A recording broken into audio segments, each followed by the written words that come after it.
আমি একটা বিষয়ের উপরে খুব সংক্ষিপ্ত কিছু কথা আরজ করব। বিষয়টি আপনাদের অনেকের কাছে নতুন, হয়তো অনেকে জীবনে প্রথম শুনছেন। এরকম একটা না শোনা এবং খুব একটা চর্চা হয় না এমন একটা বিষয় আজ আমরা আলোকপাত করব। এটিকে অন্তরস্থল থেকে ধারণ করতে হবে, মুখস্থ করতে হবে এবং এটির উপর নিজের আমল করতে হবে, অন্যদেরকে জানাতে হবে ইনশাআল্লাহ। আল্লাহ আমাদেরকে আমল করার তৌফিক দান করুন। মুহতারাম হাজিরিন, কোরআন কারীমের সূরা তাওবার একটি গুরুত্বপূর্ণ আয়াত আমি তিলাওয়াত করেছি।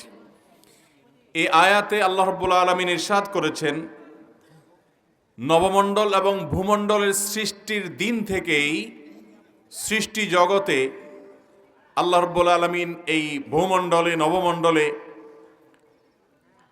বছরকে 12টি মাসে বিভক্ত করেছেন। কটি মাসে বিভক্ত করেছেন? এই মাসের গণনা এটা নবমণ্ডল ভূমণ্ডল সৃষ্টির দিন থেকেই চলে আসছে। এই মাসগুলোর মধ্য থেকে 4টি বিশেষ মাস আছে। চান্দ্রবর্ষের এই 4টি মাসকে আল্লাহ রাব্বুল আলামিন সম্মানিত মাস হিসেবে ঘোষণা করেছেন, মিনহা আরবাআতুন হুরুম। এই 4টি সম্মানিত মাস সম্পর্কে আল্লাহ বলছেন, যালিকাদ দীনুল কাইয়্যিম ফালা তাজলিমু ফিহিন্না আনফুসাকুম। এই 4 মাস যেটাকে আল্লাহ তাআলা সম্মান দিয়েছেন, এটা এই মাসগুলোতে তোমরা নিজেদের প্রতি আল্লাহ বলছেন নিজেরা জুলুম করবে না, অবিচার করবে না। সূরা তাওবার 36 নম্বর আয়াতের এই আলোচনা থেকে দিনের আলোর মতো পরিষ্কার যে চান্দ্রবর্ষের 4টি মাস আছে, যে মাসগুলাকে কি মাস বলা হয়? সম্মানিত মাস। কি মাস বলা হয়? আশহুরে হুরুম বা সম্মানিত মাস। সম্মানিত মাসের এই ধারণা আমাদের সমাজের বেশিরভাগ মানুষই জানেন না। আমরা রমাদান মাস সম্পর্কে জানি, রমাদান হলো বছরের মধ্যে সবচাইতে সেরা এবং শ্রেষ্ঠ মাস। ঠিক না ঠিক? এটা তো ঠিকই আছে, কারণ হাদিসের বর্ণনা দ্বারা আমরা জানতে পারি রমাদান হলো সাইয়্যিদুশ শুহুর, সকল মাসের মধ্যে সবচাইতে সেরা মাস, সবচাইতে শ্রেষ্ঠ মাস। কোন মাস? রমাদান মাস। রমাদানের পর অন্য সাধারণ মাসের তুলনায় বিশেষ মর্যাদা এবং বিশেষ সম্মান আল্লাহ তাআলা দিয়েছেন 4টি মাসকে। কয়টি মাসকে? এই 4টি মাস কোন 4 মাস, যে মাসকে আল্লাহ রাব্বুল আলামিন মর্যাদা দিয়েছেন, সে বিষয়ে বুখারী মুসলিম বর্ণিত আবু বকর রাদিয়াল্লাহু তাআলা আনহু থেকে একটি হাদিস বর্ণিত হয়েছে। তিনি বলেছেন যে নবী করিম সাল্লাল্লাহু আলাইহি সাল্লাম ইরশাদ করেছেন যে আসসানা 12 শাহরা, বছর 12টি মাসে হয়, এর মধ্যে থেকে 4টি মাস আছে যে মাসগুলোকে আল্লাহ তাআলা সম্মানিত মাস হিসেবে ঘোষণা করেছেন। আর সেই 4 মাসের মধ্যে আবার 3টা মাস হলো ধারাবাহিক পরপর 3 মাস। সেগুলো কোন 3 মাস? নবী সাল্লাল্লাহু আলাইহি সাল্লাম এই হাদিসে নিজেই ব্যাখ্যা করেছেন, যুল কাদা ওয়া যুল হিজ্জাহ ওয়া মুহররম, জিলকদ, জিলহজ এবং মুহররম। এই 3টা বাই সিরিয়াল ধারাবাহিক মাস। আর আরেকটা মাস যেটা চতুর্থ মাস, সেটা হলো ওয়া রজব ওয়া মুদর আল্লাযী বাইনা জুমাদা ওয়া শাবান, রজব মাস যেটা জুমাদা সানিয়া এবং শাবান মাসের মধ্যবর্তী মাস, রমজান মাসের আগের মাস। এটা হলো চতুর্থ সম্মানিত মাস। তাহলে মোট সম্মানিত মাস কয়টা হলো? 4টা। সম্মানিত মাস সম্পর্কে ইতিপূর্বে এই 4টা মাসকে আল্লাহ বিশেষ সম্মানিত মাস ঘোষণা করেছেন, এটা যারা জানতেন তারা হাত তোলেন। আগে থেকে যারা জানতেন, অল্প কয়েকটা হাত গোনা যাবে, 2, 4, 5টা হাত মাত্র উঠেছে। এর মানে হলো এই বিষয়টি আমাদের দেশের বেশিরভাগ মানুষের কাছে নতুন, অথচ কোরআনে কারিমে সূরা তাওবাতে আল্লাহ তাআলা এই বিষয়ে আলোচনা করেছেন, আবার সূরা বাকারাতে আলোচনা করেছেন। আল্লাহ বলেছেন, ইয়াসআলুনাকা আনিশ শাহরিল হারামি কিতালিন ফি, হে রাসূল, সম্মানিত মাসসমূহে যুদ্ধ বিগ্রহ করা এ সম্পর্কে আল্লাহর বিধান কি, এ সম্পর্কে আপনাকে জিজ্ঞাসা করা হয়েছে। মানুষেরা জিজ্ঞাসা করেছে আপনাকে, কুল কিতালুন ফীহি কাবীর, আপনি জবাবে বলে দিন এই সম্মানিত মাসগুলোতে যুদ্ধ বিগ্রহ করা এটা মহাপাপ, অনেক বড় অপরাধ, এটা গুনাহ। এই মাসগুলোতে যুদ্ধ বিগ্রহ আল্লাহ তাআলা নিষিদ্ধ ঘোষণা করেছেন, জায়েজ নাই, কারণ এই মাসগুলোকে আল্লাহ তাআলা সম্মান দিয়েছেন। মোহতারাম হাজিরিন, আমরা যে মাসটাতে এখন অবস্থান করছি এই মাসটা হলো সেই সম্মানিত 4 মাসের একটা মাস। এই মাসটার নাম কি মাস? বর্তমানে হিজরি বর্ষের বা চান্দ্র বর্ষের কোন মাস চলছে? রজব মাস। রজব মাস এটি সম্মানিত 4 মাসের একটা মাস। এখন এই মাসটা যে সম্মানিত মাস সে সম্পর্কে আমরা বেশিরভাগ মানুষ জানি না, আর যদি আমরা কেউ জানিও কিন্তু এই মাসটা যে সম্মানিত মাস সে সম্পর্কে আমাদের ধারণা, সে সম্পর্কে আমাদের কনসেপ্ট, সে সম্পর্কে আমাদের সচেতনতা বা এই মাসকে সম্মান দেওয়া মানসিকভাবে, দুঃখজনক বাস্তবতা হলো এই আমলটি আমাদের সমাজে বেশিরভাগ মানুষই করার সুযোগ পান না। মোহতারাম হাজরিন, কোরআন যে বিষয়ে একাধিক জায়গায় আলোচনা করেছে, নবী সাল্লাল্লাহু আলাইহি সাল্লাম যেখানে এই 4 মাসের ব্যাখ্যা বিশ্লেষণ তার হাদিসে করেছেন, সাহাবা ইকরাম এই মাসগুলো সম্পর্কে বিভিন্নভাবে জিজ্ঞাসাবাদ করেছেন। কোনো খুচরা বিষয় নিয়ে কোরআনে এত দীর্ঘ আলোচনা, হাদিসে এত দীর্ঘ বিস্তারিত আলোচনা, সাহাবীদের এত প্রশ্ন এবং প্রশ্নের উত্তর আল্লাহর তরফ থেকে, এটা কোনো খুচরা বা ছোটখাটো কোনো বিষয় সম্পর্কে হওয়া সম্ভব। তাহলে বোঝা গেল এই মাসগুলোর সম্মান এটা আল্লাহ তাআলা দিয়েছেন একজন মুসলমান হিসেবে, আল্লাহর প্রতি ঈমান আনয়নকারী বান্দা হিসেবে, কোরআনে বিশ্বাসী মানুষ হিসেবে আমাদেরকে এই মাসগুলোর সম্মান দিতে। এখন প্রশ্ন হলো এই মাসগুলোর সম্মান কিভাবে দিবেন? নাম্বার 1, এই সম্মানিত মাসগুলো যখন আসবে আপনার মন মানসিকতার মধ্যে এক ধরনের শ্রদ্ধা কাজ করবে যে একটা বিশেষ সম্মানিত মাস যাচ্ছে। রজব মাসের বেশ কয়েকটা দিন অতিবাহিত হয়ে গেছে। আমাদের কয়জন মানুষ আছেন এটা বলতে পারবেন যে রজব মাসের চাঁদ ওঠার সংবাদ যখন শুনেছি সেই থেকে আমার প্রায় মনে হয়েছে যে একটা সম্মানিত মাস যাচ্ছে, সম্মানিত মাসের মূল্যবান সময় যাচ্ছে, এই স্মরণটা হয়েছে।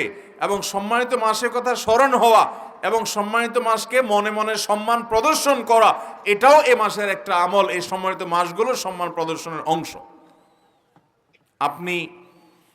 আপনি কোথাও যাচ্ছেন, বিয়ে শাদীর প্রস্তুতি চলছে, আলোচনা চূড়ান্ত পর্যায়ে চলে গেছে, আপনার শ্বশুর বাড়ির গুরুত্বপূর্ণ অনেক গেস্ট, অনেক আত্মীয় হবেন যারা, তাদের সাথে আপনার এখনো পরিচয় হয় নাই। ধরুন আপনার স্ত্রীর বড় ভাই, তার সাথে আগে দেখা হয় নাই, কথা চূড়ান্ত হয়েছে, তার সামনে আপনি স্বাভাবিকভাবে বসে আছেন ফ্রি মুডে, কিন্তু যখন আপনি জানতে পারবেন যে এই ভদ্রলোক, আপনি যে মেয়েটাকে বিয়ে করতে যাচ্ছেন তার বড় ভাই, পিতৃতুল্য বড় ভাই, তিনি এই ফ্যামিলির গার্ডিয়ান, এটা যদি আপনি জানতে পারেন তাহলে সেক্ষেত্রে সাথে সাথে আপনার বসার স্টাইলের মধ্যে একটু আপনি নড়ে চড়ে, একটু কাচুমুচু হয়ে, সম্মান প্রদর্শন করে বিশেষভাবে বসার চেষ্টা করবেন কি করবেন না? এর মানে হলো আপনি লোকটাকে সম্মান দিলেন, ঠিক কিনা বলেন? তাহলে গত মাসটা গেছে জমাদার সানিয়া মাসেও আপনার আমার মনের যে অবস্থা, এ মাসটা যাচ্ছে রজব, সম্মানিত 4 মাসের এক মাস, এ মাসেরও আমাদের মনের একই অবস্থা যদি থাকে তাহলে তার মানে এই মাসটি যে আল্লাহ তাআলা সম্মান দিলেন, আমি সেই সম্মানটাকে বিশেষভাবে ফিল করলাম না। তাহলে সেক্ষেত্রে কোরআনের উপরে কি আমল হবে না কোরআনের পরিপন্থী আমল হবে? মোহতারাম হাজরিন, এই বিষয়ের আলোচনাও আমাদের সমাজে খুব একটা হয় না। সম্মানিত মাস সম্পর্কিত ধারণা, এই মাসগুলো যখন আসে তখন এগুলো সম্পর্কে আমাদের করণীয় বর্জনীয়, এই মাসগুলো সম্পর্কে কোরআন হাদিসের আলোকে তাৎপর্য আলোচনা, এটা আমাদের সমাজে খুব একটা হয় না। এই জন্য এই রজব মাসের শুরুতে আমি আমার নিজের স্মরণের উদ্দেশ্যে আপনাদের সামনে আলোচনা করছি।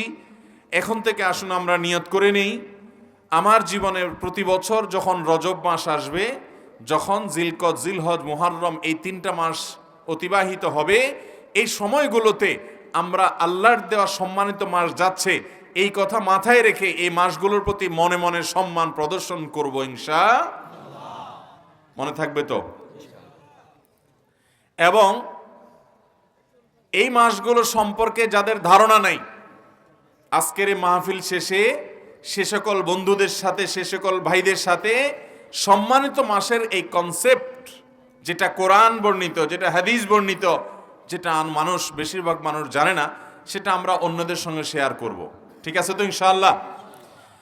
তাহলে সম্মানিত 4 মাসের প্রথম করণীয় হলো, আল্লাহ যেহেতু সম্মান দিয়েছেন, একটা সম্মানিত মাস যাচ্ছে, অতিবাহিত হচ্ছে, সম্মানিত মাসে আমি প্রবেশ করে গেছি, এই কথাটা মনে করে এই মাসটাকে বিশেষভাবে মনে মনে রেসপেক্ট করা, সম্মান প্রদর্শন করা, যে এটা সাধারণ মাস না, জুমাদা সানিয়ার সাথে এই মাসে একটা পার্থক্য আছে, এই কথা আমাদের মনে রাখতে হবে।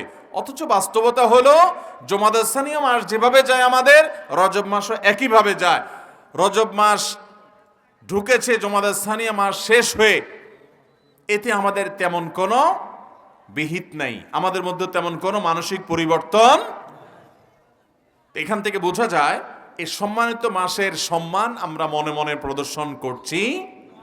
অতএব আমরা সম্মানিত মাসের সম্মান আমরা মনে মনে ধারণ করব। ঠিক আছে তো ইনশাআল্লাহ? এটা 1 নম্বর কাজ। নাম্বার 2, এই মাসগুলোতে আমাদের রুটিন যে কাজগুলো আছে, 5 ওয়াক্ত নামাজ অন্য মাসেও ফরজ, এ মাসেও 5 ওয়াক্তই ফরজ, অতিরিক্ত কোনো ওয়াক্ত নাই, অতিরিক্ত কোনো নামাজও এই 4 মাসে পড়ার জন্য নির্দেশ করা হয় না, এই 5 ওয়াক্তই। এবং অন্যান্য মাসে যে সমস্ত ফরজ বিধানগুলো আমাদেরকে মেনে চলতে হবে, সম্মানিত মাসগুলোর সম্মানার্থে সেই ফরজ বিধানগুলোকে একটু বিশেষ গুরুত্বের সাথে করব, একটু বিশেষ গুরুত্বের সাথে। মনে থাকবে তো ইনশাআল্লাহ? আপনি অন্য সময় ফজরের নামাজের ব্যাপারে আপনার গাফিলতি আছে, সম্মানিত মাস, সেজন্য আপনার রুটিনে নামাজের গুরুত্বটা বিশেষভাবে গুরুত্ব পাবে, যে সম্মানিত মাসেও কিভাবে আমি নামাজ তরক করি। অন্যান্য মাসে আপনি জামাতের ব্যাপারে এত গুরুত্ব দেন না, কিন্তু সম্মানিত মাসের সম্মানে আপনি জামাতের ব্যাপারে গুরুত্ব দিবেন। অর্থাৎ সাধারণ রুটিন আমলগুলোই সম্মানিত মাসের কারণে বিশেষ গুরুত্ব দেব ইনশাআল্লাহ। নাম্বার 3, সম্মানিত মাসের সম্মানার্থে আমরা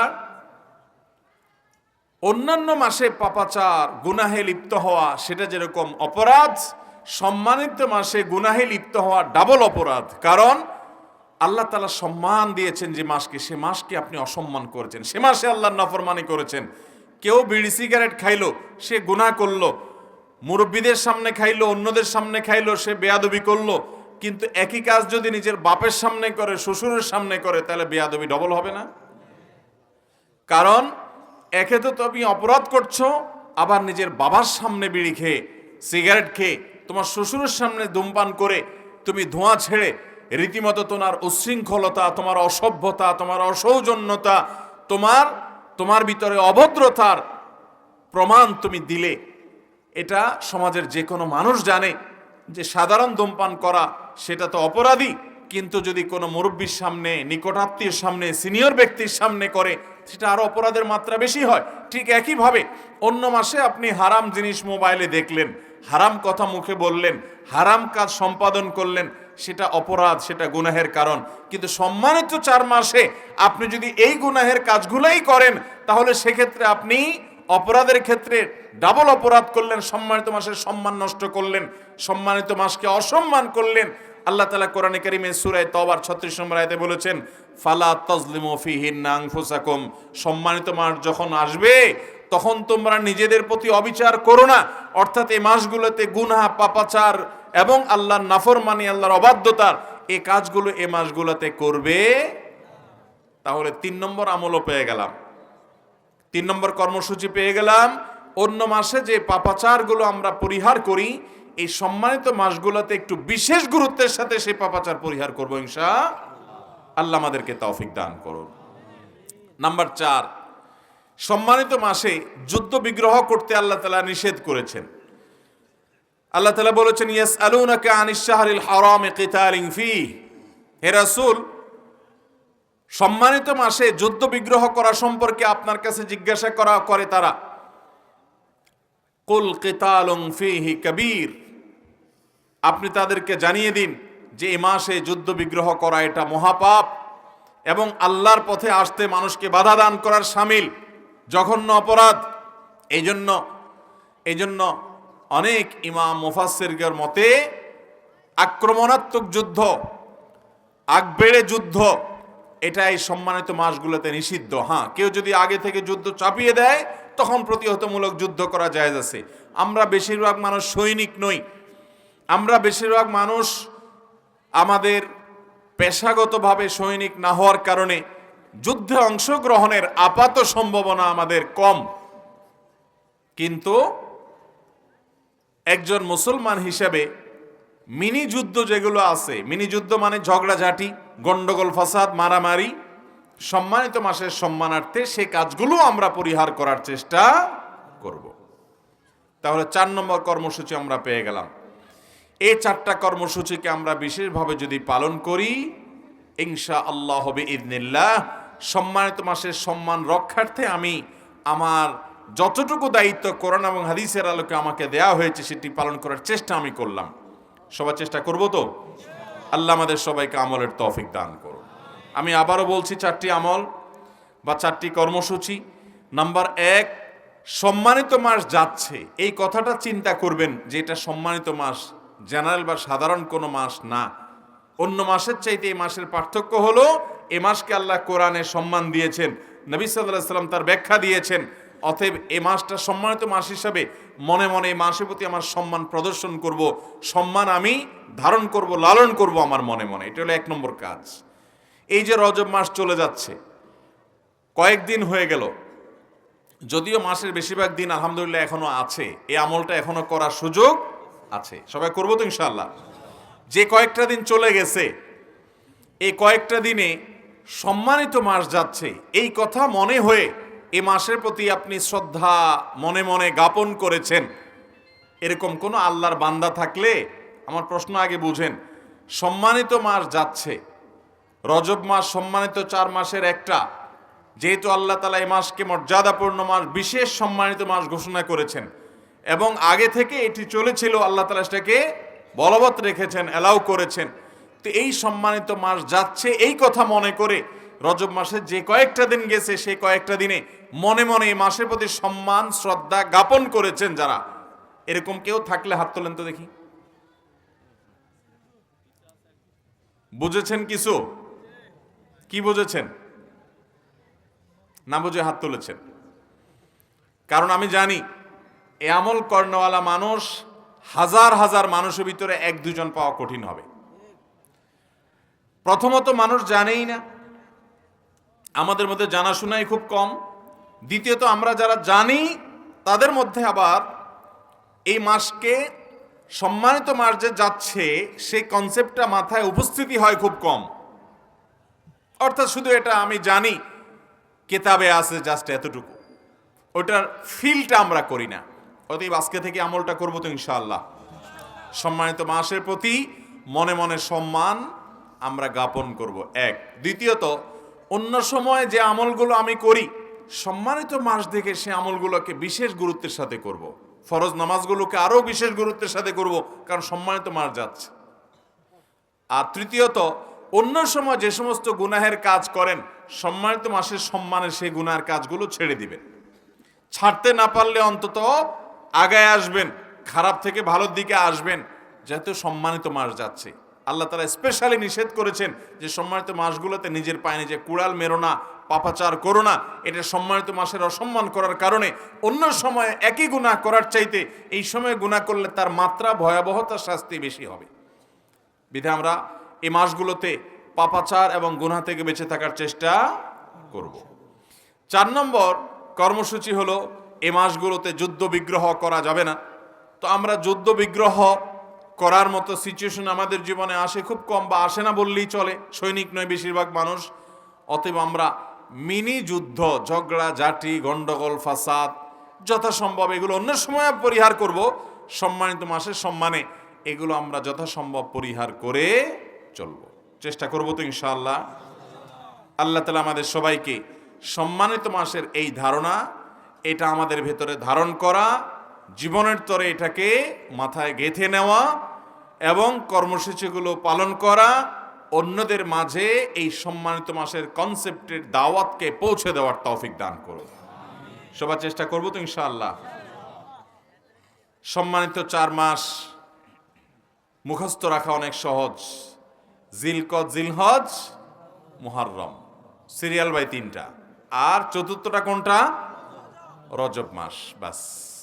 আল্লাহ তাআলা আমাদের সবাইকে এ মাসের সম্মান রক্ষা করা এবং সমাজ থেকে বিলুপ্ত হয়ে যাওয়া একটা গুরুত্বপূর্ণ ধারণা কোরআনের ইলম, এটাকে আল্লাহ তাআলা সমাজে প্রতিষ্ঠিত করা, প্রচার করা এবং এটার ধারণা আমাদের মাঝে পুনর্জীবিত করার তৌফিক দান করুন।